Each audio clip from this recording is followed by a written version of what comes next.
Iran में छिड़ी जंग की आग सिर्फ पश्चिम एशिया तक सीमित नहीं रह गई है। ये जो संघर्ष है, इसकी लपटें अब पाकिस्तान तक डर और बेचैनी के रूप में महसूस की जा रही है। इस्लामाबाद को ऐसी आशंका है कि अगर यह युद्ध और फैलता है तो इसका असर सीधे उसकी सीमाओं और उसकी आंतरिक सुरक्षा पर पड़ सकता है। पाकिस्तान के डिफेंस मिनिस्टर ख्वाजा आसिफ खुद इसे अपने देश की तबाही का ट्रेलर बता चुके हैं, तो वही राष्ट्रपति आसिफ अली जरदारी भी संभावित क्षेत्रीय टकराव को लेकर चेतावनी दे रहे हैं। सवाल यही है कि क्या ईरान की जंग पाकिस्तान के लिए नई मुसीबतों का दरवाजा खोल सकती है?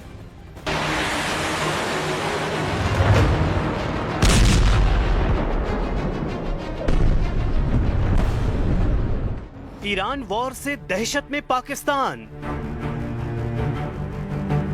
पाकिस्तान को सता रहा है हमले का डर। क्या ईरान युद्ध इस्लामाबाद की तबाही का ट्रेलर है? ईरान के खिलाफ अमेरिका और इजराइल ने जिस जंग का आगाज किया है, उसके साइड इफेक्ट की सबसे नई खबर पाकिस्तान से आई है, जहां ईरान में छिड़ी जंग की दहशत को साफ महसूस किया जा रहा है। ईरान में बढ़ते हमलों और तनाव के बीच पाकिस्तान के भीतर बेचैनी बढ़ गई है। सड़कों पर विरोध प्रदर्शन हो रहे हैं, सुरक्षा एजेंसियां अलर्ट पर हैं और सियासी गलियारों में भी चिंता साफ दिखाई दे रही है। सबसे बड़ी आशंका यही है कि अगर ये जंग और फैलती है तो उसका असर सीधे पाकिस्तान की सुरक्षा और स्थिरता पर पड़ सकता है। ये महज हवाई खबर नहीं है, बल्कि खुद अनहोनी आशंकाओं को पाकिस्तान ताकत दे रहा है। दरअसल पाकिस्तान के रक्षा मंत्री ख्वाजा आसिफ खुद इस खतरे को खुलकर बयां कर चुके हैं। आसिफ ने कहा कि ईरान में छिड़ी जंग पाकिस्तान की तबाही का ट्रेलर बन सकती है। उनका आरोप है कि इजराइल ने ईरान पर जबरन युद्ध थोपा है ताकि इसका असर पाकिस्तान की सीमाओं तक पहुंचे। आसिफ ने इसे ज़ायोनिज्म एजेंडा बताते हुए चेतावनी दी है कि इससे पूरे इलाके की रणनीतिक तस्वीर बदल सकती है। पाकिस्तान की इस दहशत के पीछे उसकी भौगोलिक स्थिति भी बड़ी वजह है। पाकिस्तान और ईरान के बीच करीब 900 किलोमीटर लंबी सीमा लगती है, जो बलूचिस्तान के बेहद संवेदनशील इलाके से गुजरती है। इस सीमा के दोनों तरफ पहले से ही उग्रवाद, तस्करी और अलगाववादी गतिविधियां मौजूद रही हैं। ऐसे में अगर ईरान में जंग और अस्थिरता बढ़ती है तो उसका सीधा असर पाकिस्तान के बलूचिस्तान प्रांत पर पड़ सकता है। यही वजह है कि इस्लामाबाद को डर सता रहा है कि मिडिल ईस्ट की ये जंग उसके दरवाजे तक पहुंच सकती है। जानकार भी मानते हैं कि ईरान में हालात बिगड़ने से पाकिस्तान की सुरक्षा चुनौतियां और बढ़ सकती हैं। लेकिन इस डर की कहानी ईरान और इजराइल तक नहीं है। पाकिस्तान के राष्ट्रपति आसिफ अली जरदारी को भी ऑपरेशन सिंदूर की चोट रह रह कर सता रही है।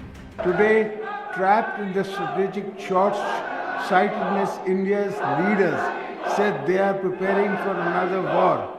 As a lifelong advocate of regional peace, I would not recommend. Today, trapped in the strategic short-sightedness, India's leaders said they are preparing for another war. As a lifelong advocate of regional peace, I would not recommend. जाहिर है Iran की जंग ने पाकिस्तान के भीतर सिर्फ सुरक्षा चिंता ही नहीं बढ़ाई है, बल्कि पूरे क्षेत्र में एक नए टकराव की आशंका को भी हवा दे दी है। दरअसल हाल के दिनों में पाकिस्तान की चुनौतियां, उनके चैलेंजेस लगातार बढ़े हैं और ये जो चैलेंजेस हैं, इनको एक एक करके जरा आपको समझा दें। तो पहला चैलेंज अफगानिस्तान से बढ़ता टकराव है। पाकिस्तान की पहली और सबसे ताजा चुनौती उसकी पश्चिमी सीमा से जुड़ी हुई है। अफगानिस्तान के साथ टेंशन लगातार बढ़ रही है और कई जगह हालात बिल्कुल युद्ध जैसे बने हुए हैं। पाकिस्तान की सेना ने सीमा पार आतंकी ठिकानों को निशाना बनाने का दावा किया, तो वहीं दूसरी तरफ अफगान तालिबान भी जवाबी कार्रवाई की चेतावनी दे चुके हैं। और दूसरा बड़ा चैलेंज है ईरान में छिड़ी जंग। पश्चिम एशिया में बढ़ते संघर्ष का असर सीधे सीधे पाकिस्तान तक महसूस किया जा रहा है। दोनों ही देशों के बीच करीब 900 किलोमीटर लंबी सीमा है। ये बॉर्डर 900 किलोमीटर का, जो बलूचिस्तान जैसे संवेदनशील इलाके से होकर गुजरती है। ये जो क्षेत्र है, यहां पहले से ही उग्रवाद है, तस्करी, अलगाववादी गतिविधियां सुरक्षा एजेंसियों के लिए बड़ा चैलेंज पहले से बनी हुई है। और ऐसे में अगर ईरान में जंग और अस्थिरता बढ़ती है तो फिर सीधे सीधे उसका असर पाकिस्तान की सीमा सुरक्षा और उसकी आंतरिक हालात पर पड़ सकता है। और यही वजह है कि जो कैपिटल है इस्लामाबाद, वहां इस संघर्ष को लेकर बेचैनी और चिंता साफ नजर आ रही है। इस बीच आपको बता दें, इजरायली सेना ने लेबनान में हमले का दावा किया है। हिजबुल्लाह कमांड हेडक्वार्टर को निशाना बनाया गया है। लेबनान में 500 से ज्यादा ठिकानों पर हमले के ये दावे हुए हैं। 10 हाई राइज इमारतों पर भी ये हमला हुआ है। तो जबरदस्त तरीके से इजराइल लेबनान पर हमले कर रहा है। तस्वीरें हम आपको दिखा रहे हैं, बेहद डरावनी ये तस्वीरें हैं। 500 से ज्यादा ठिकानों पर एक साथ ये हमले हुए हैं और 10 हाई राइज जो बिल्डिंग्स हैं, इमारतें हैं, उन पर भी हमला है। उसकी तस्वीरें हम आपको दिखा रहे हैं। आप देखिए किस तरह से धुएं का गुबार आसमान तक उड़ता हुआ साफ देखा जा सकता है। और ये जो इलाका, इसमें बहुत सारी हाई राइज इमारतें एक साथ नजर आ रही हैं, लगभग झुंड उनका नजर आ रहा है। और यहीं इस हिजबुल्लाह का जो कमांड हेडक्वार्टर है, इसे निशाना बनाया गया है। 500 से ज्यादा ठिकानों पर हमले का दावा किया जा रहा है और 10 यहां पर, जैसा हमने आपको बताया, हाई राइज इमारतें हैं जिन पर भी हमला किया गया है।